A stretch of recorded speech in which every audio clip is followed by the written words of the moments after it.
Right breaking చూస్తున్నాం. Year ending లో హైదరాబాద్ రాయదుర్గంలో హైడ్రా హడలెత్తిస్తోంది. ఖాజాగూడ చెరువు బఫర్ జోన్ లో నిర్మించిన ఆక్రమణలను కూల్చివేసింది హైడ్రా. 4 ఎకరాల్లో వేసిన ఫెన్సింగ్ తొలగించింది. 20కి పైగా దుకాణాలను కూల్చేసింది. నోటీస్ ఇచ్చిన 24 గంటల్లోనే దుకాణాలను ఎలా ఖాళీ చేయాలంటూ వ్యాపారులు వాదిస్తుండగానే భారీ పోలీస్ బందోబస్తు మధ్య ఆక్రమణలు తొలగించింది. ఖాజాగూడ భగీరథమ్మ చెరువు ఆక్రమణలపై స్థానికుల ఫిర్యాదు మేరకు హైడ్రా రంగంలోకి దిగింది.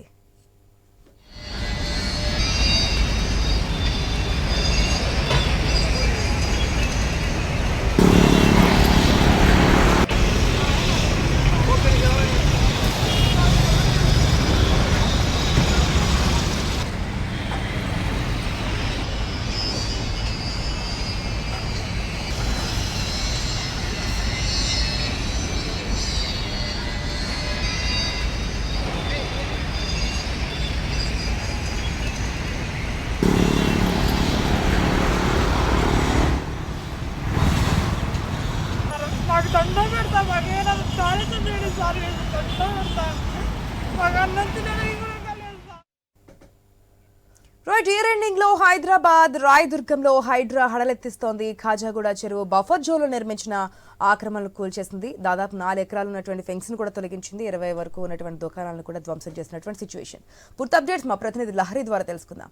Good afternoon Lahari. మనం చూస్తూ ఉన్నాం కాస్త గ్యాప్ ఇచ్చింది హైడ్రా, కానీ ఏదైతే కంప్లైంట్స్ మేరకు ఈ రోజు రాయదుర్గంలో ఉన్నటువంటి ఆక్రమణలు తొలగించినట్టుగా తెలుస్తుంది. సాధారణంగా ప్రతిపక్షాలు కూడా ఒకటి డిమాండ్ చేస్తున్నాయి, ఆక్రమణలు ఉంటే తొలగించండి, కానీ వారికి కాస్త సమయం ఇవ్వండి అని. 24 గంటల సమయం ఇచ్చి అంటే ఒక్క రోజులో ఎక్కడికి వెళ్తారు, ఏం చేస్తారని చెప్పి రోధిస్తున్నటువంటి విజువల్స్ కూడా మనం చూస్తూ ఉన్నాం. ఏం చెప్తున్నారు అక్కడ స్థానికులు? సాషా, ప్రస్తుతం అయితే హైడ్రా మళ్ళీ దూకుడు ప్రారంభించిందని చెప్పుకోవచ్చు. చాలా రోజుల తర్వాత మళ్ళీ హైడ్రా ఆక్రమించినటువంటి కొన్ని ఏవైతే నిర్మాణాలు ఉన్నాయో వాటి పని పట్టే విధంగా ఇప్పుడు చర్యలు చేపడుతుందని చెప్పుకోవచ్చు. ఇప్పుడు భగీరథమ్మ చెరువు ఎక్కడైతే ఇటు హైదరాబాద్ రాయదుర్గం కాజాగూడ భగీరథమ్మ చెరువు ఉందో అక్కడ గత కొద్ది రోజుల నుంచి అక్కడ ఎవరైతే నిర్మాణాలు చేపడుతున్నారో అక్రమంగా నిర్మించారని చెప్పేసి అక్కడ ఉన్నటువంటి స్థానికులు ఫిర్యాదు చేయడం జరిగింది. ఇది రంగనాథ్కి చాలా రోజుల నుంచి కూడా ఆ ఫిర్యాదులు వస్తున్నాయి. సో వాటిపైన మెయిన్ గా వీళ్ళు చర్యలు తీసుకున్నారని చెప్పుకోవచ్చు. కానీ అక్కడ కాజాగూడ చెరువు ఏదైతే ఉందో అక్కడ బఫర్ జోన్ లో నిర్మించారు అక్కడ ఆక్రమణలు, వాటిని కూల్చివేసినటువంటి పరిస్థితి. అయితే 4 ఎకరాలు అక్కడ మొత్తం కూడా పూర్తిగా 4 ఎకరాల్లో ఉంది. ఆ 4 ఎకరాలు కూడా పూర్తిగా ఫెన్సింగ్ అనేది తొలగించడం జరిగింది. అయితే అక్కడ మొత్తం కూడా దుకాణాలు కూడా దాదాపుగా 20కి పైగానే దుకాణాలు ఉన్నట్టుగా తెలుస్తుంది. ఆ దుకాణాలు కూడా మొత్తం ఉదయం నుంచి కూడా హైడ్రా తొలగిస్తున్నటువంటి పరిస్థితి. అక్కడ పూర్తిగా హైడ్రా సిబ్బంది కూడా చేరుకోవడం జరిగింది.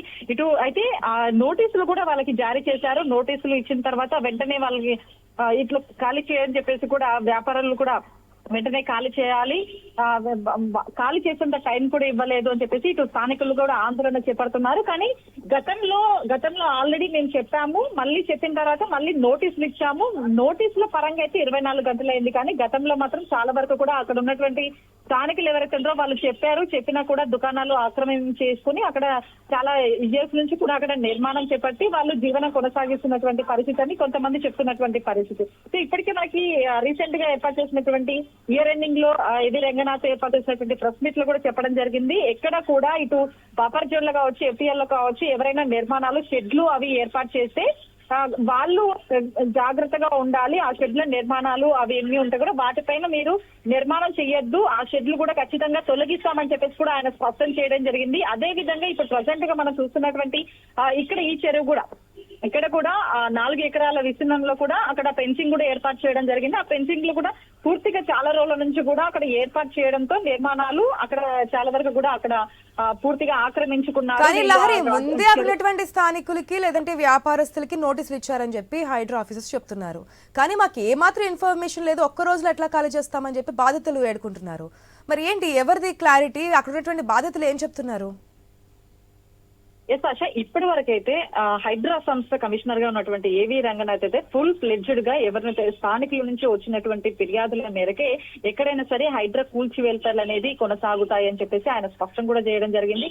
ఇప్పటికే ఆయనకు పలుమార్లు కూడా ఆ భగీరథమ్మ చెరువు నుంచి కూడా చాలా వరకు ఫిర్యాదులు గత 2-3 నెలల నుంచి కూడా ఆయనకు ఫిర్యాదులు రావడం జరుగుతుంది. చాలా వరకు కూడా 20కి పైగానే దుకాణాలను ఏర్పాటు చేసుకున్నారు. వాటిని ఎలాగైనా తొలగించండి మా ప్లేస్ అని చెప్పేసి కూడా కొంతమంది స్థానికులు కూడా వెలిబుచ్చుకున్నారు. ఈ ఈ మేరకు అక్కడ వాళ్ళకు అక్కడ ఎవరైతే ఏర్పాటు చేసుకున్నారో అక్కడ దుకాణాలు వాళ్ళకి గతంలో కూడా చాలా మంది కూడా ఇంటిమేషన్ ఇచ్చారు. ఇది చెరువు కింద బఫర్ జోన్ కింద ఉంది, వీటిని మీరు ఖాళీ చేయాలని చెప్పేసి ఇప్పటికీ మున్సిపల్ శాఖ అధికారులు కావచ్చు, జిహెచ్ఎంసీ శాఖ అధికారులు కూడా చాలా వరకు కూడా వాళ్ళకి చెప్పడం జరిగింది. కానీ చెప్పినా కూడా తూతు మంత్రంగా ఉన్నటువంటి పరిస్థితి కొంత మేరకు ఇటు అధికారుల నిర్లక్ష్యంతో కావచ్చు, పైపైన కొంచెం చెప్పి వదిలివేసి పైపై చిలుకుగా అది వాళ్ళు అలాగే కొనసాగుతూ అక్కడ భవనాలు నిర్మాణం చేస్తూ అక్కడ దుకాణాలు అయితే ఇప్పటి వరకు అయితే కొనసాగినటువంటి పరిస్థితి. కానీ ఇప్పుడు హైడ్రా సంస్థ ఏర్పడిన తర్వాత ఇటు చెరువు పరిధిలో ఉన్నటువంటి ఎఫ్టీఎల్ బఫర్ జోన్లో ఉన్నటువంటి ఏవైతే ఆక్రమణలు ఉంటాయో వాటిని తొలగించే ప్రయత్నం అయితే హైడ్రా ముందడుగు వేస్తుంది. ఇదే వితరణంలో ఇప్పుడు ప్రస్తుతం అయితే అక్కడ కాజాగూడ భగీరథమ్మ చెరువు ఆక్రమణపై అయితే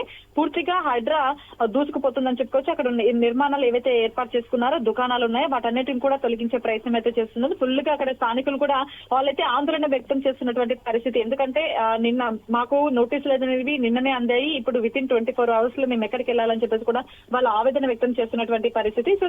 సో ఇక్కడ హైడ్రా పరంగా చూసుకుంటే ఇక్కడేమో వీళ్ళు ఆక్రమించుకున్నారు, వీళ్ళు ఎలాగైనా తన పని తాను చేసుకుపోయే దిశగా అయితే హైడ్రా ముందుకెళ్తుంది. కానీ స్థానికులు మాత్రము మమ్మల్ని టైం ఇవ్వకుండా మీరు ఇలా తొలగించడం, మా ఇండ్లని కూల్చివేయడం, న్యూ ఇయర్ ఎండింగ్ లో ఇలా కూల్చివేతలతో మమ్మల్ని భయపెట్టించడం, మమ్మల్ని దిక్కు లేని వాళ్ళుగా చేస్తున్నారని చెప్పేసి ఒకవైపు వాళ్ళు ఆవేదన వ్యక్తం చేస్తున్నటువంటి పరిస్థితి అయితే అక్కడ కనిపిస్తుంది. ఆశ.